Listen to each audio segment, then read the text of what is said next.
No two ways about it, it's incredibly difficult times now for the former royals known as the Duke and Duchess of Sussex, Prince Harry and Meghan Markle. You see, once again their accounts have been exposed. We saw that really, and a bit of a highlight coming simply because they released out their charitable video showing exactly what they'd done for their charitable endeavours, the Archwell Foundation. Things started off incredibly well, as they often do for charities, you know. Lots of people want to be involved, but then of course they want by association. Part of the bigger problem, you know, for Harry and Meghan was that while they were looking for donators and donations, they didn't seem to be too keen to align themselves, whether it be pictorially or indeed for interviews for said donations. You see, that's normally part and parcel of the deal. For instance, if somebody gives you £1 million, or indeed you have a fundraising dinner or something like that, people expect to be pictured with you. It's part of their remit, it's something that they can use in their marketing, and more importantly, you know, they can say, well, this is what I did. You see, the problem for Harry and Meghan is they don't like to be exploited. I'll just leave that one there.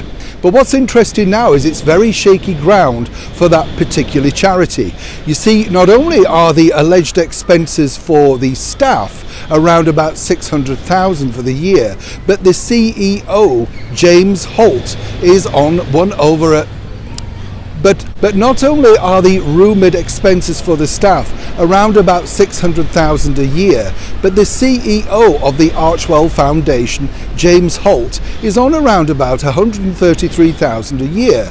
Now, just take that in. $133,000 a year, and the donations are dramatically down, and it looks like the charity is definitely in free fall.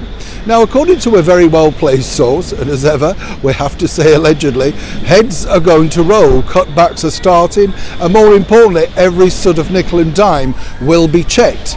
But you see, actually, when you think about it, James Holt has an enviable job because obviously, you know, he comes from a particular background. This is a brand new venture for both Harry and Meghan.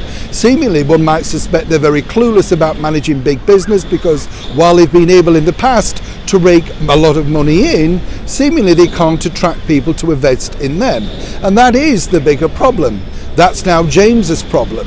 But as one source pointed out to me, it can never be the ambassadors, the people at the top of that particular charity. When a reshuffle takes place, it's normally the underlings, the CEO, and everybody else that gets the full caboodle.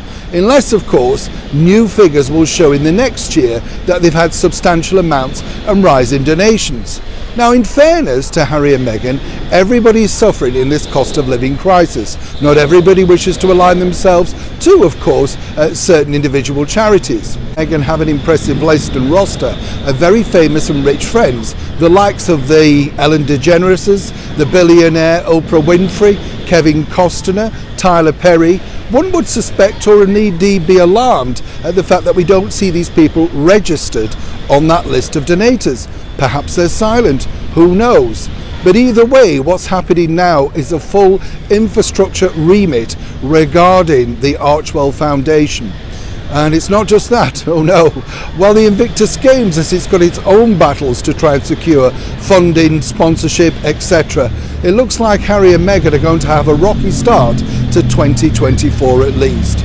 Either way, this particular endeavour about monies, lack of monies, and managing monies is simply not going away.